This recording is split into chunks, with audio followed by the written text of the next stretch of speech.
Hello friends, स्वागत है आप लोगों का फिर से आपके अपने चैनल स्टार्ट टू बेसिक में।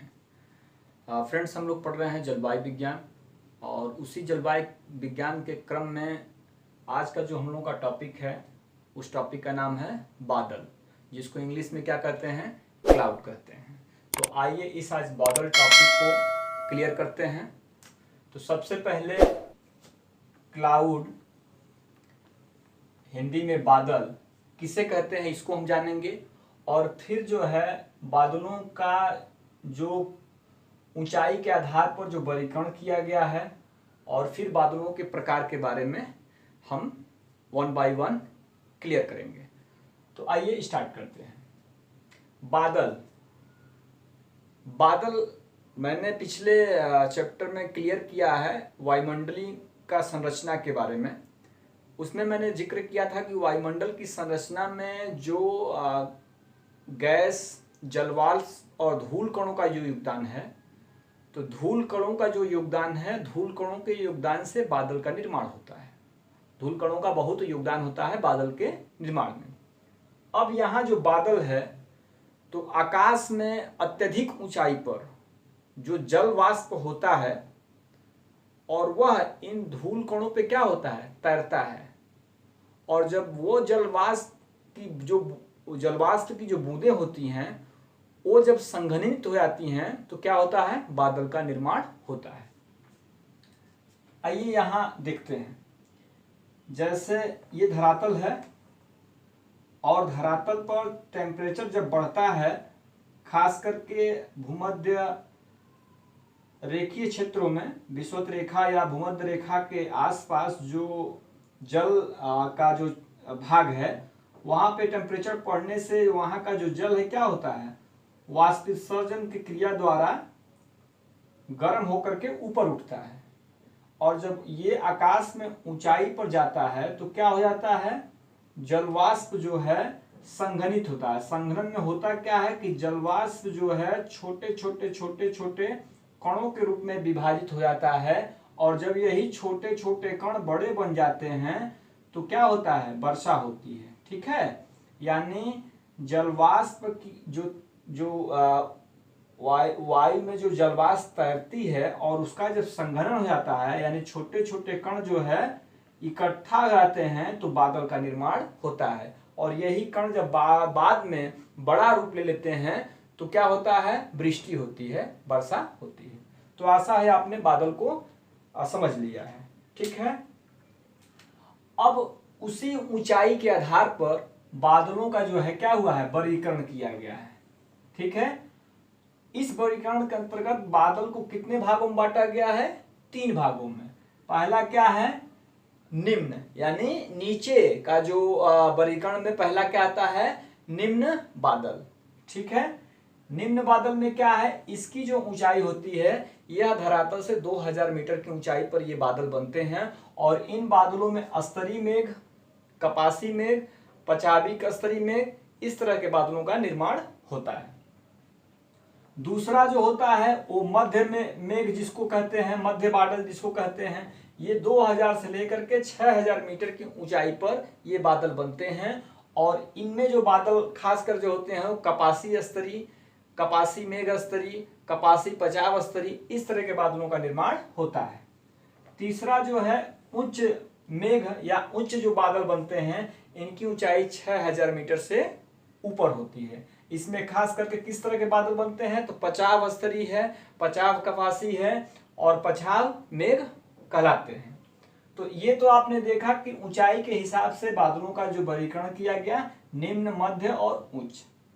अब 1932 में अंतरराष्ट्रीय विभाजन, बादलों का जो अंतरराष्ट्रीय विभाजन हुआ 1932 में, उसके आधार पर बादलों की जो प्रकार बताए गए वो मुख्य कितने हैं, 4 प्रकार हैं।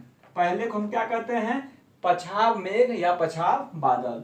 दूसरे को क्या कहते हैं, स्तरीय मेघ या स्तरीय बादल। तीसरे को कपासी मेघ या कपासी बादल, और चौथे को वर्षी मेघ या वर्षी बादल। अब इन्हीं चारों को जो है 10 उप विभागों में बांटा गया है।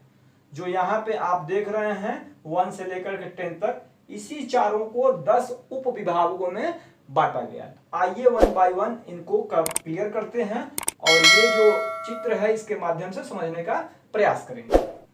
देखिए पहला क्या होता है, पछाव मेघ। पछाव मेघ क्या है, तो ये जो है सफेद परों के समान होता है, यानी इस मेघ की जो रचना होती है किस तरह से होती है, सफेद दिखते हैं और ये जो है 10 से 15 किलोमीटर की ऊंचाई बनते हैं। खासकर इन बादलों से वर्षा नहीं होती है। जैसे आप देखते होंगे आसमान में इस तरह के जो है पछाव जो है सफेद रंग के जो परों की तरह से जो बादल लगते हैं, इस तरह की आकृति जो होती है उसको हम क्या कहते हैं, उसको हम पछाव मेघ कहते हैं। ठीक हो गया।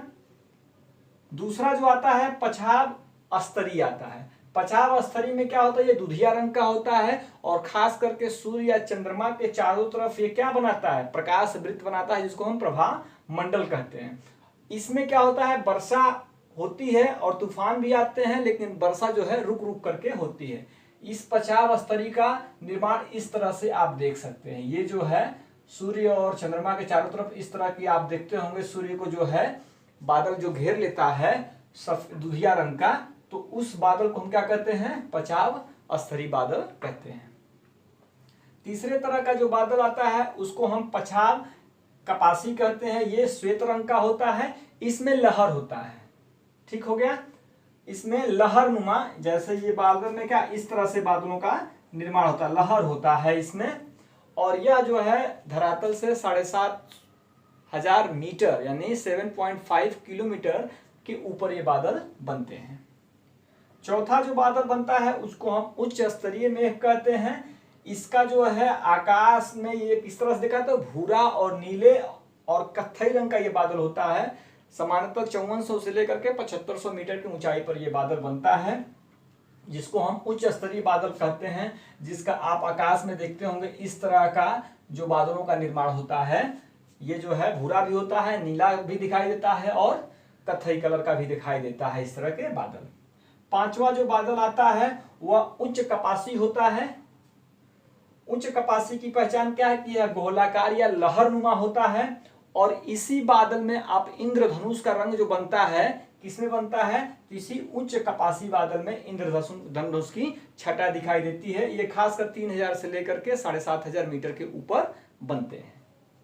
छठवां जो बादल बनता है इसको हम अस्तरी कपासी कहते हैं। ये हल्का भूरा या स्लेटी कलर का होता है और परतदार होता है।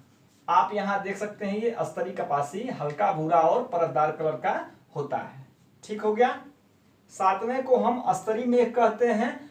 अस्तरी मेघ में क्या आता है, जैसे जो ठंडियों के समय में आप देखते हैं कि कुहरा सा छाया रहता है, दृष्टि जो है इसमें कम हो जाती है, जो है देखने आगे कुछ दिखाई नहीं देता है, कुहरे के समान ये जो है बादल इस तरह के जो है आकार में ये दिखते हैं। चारों तरफ जो है घना कोहरा दिखाई देता है। और ये घना कोहरा कब होता है, जब दो विपरीत जो है दो विपरीत तरह की हवाएं जब मिलती हैं, जैसे ठंडी हवा है, गर्म हवा है, उनके मिलने से क्या होता है, कोहरे का निर्माण होता है। इस बादलों से जो है बूंदा बूंदी होती है बारिश, लेकिन बहुत घनघोर बारिश नहीं होती है।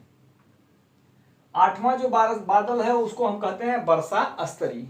एग्जाम में काफी बार पूछा गया है कि किस बादलों से जो है बारिश ज्यादा होती है, तो उसमें यही बादल है, कौन सा, वर्षा अस्तरी।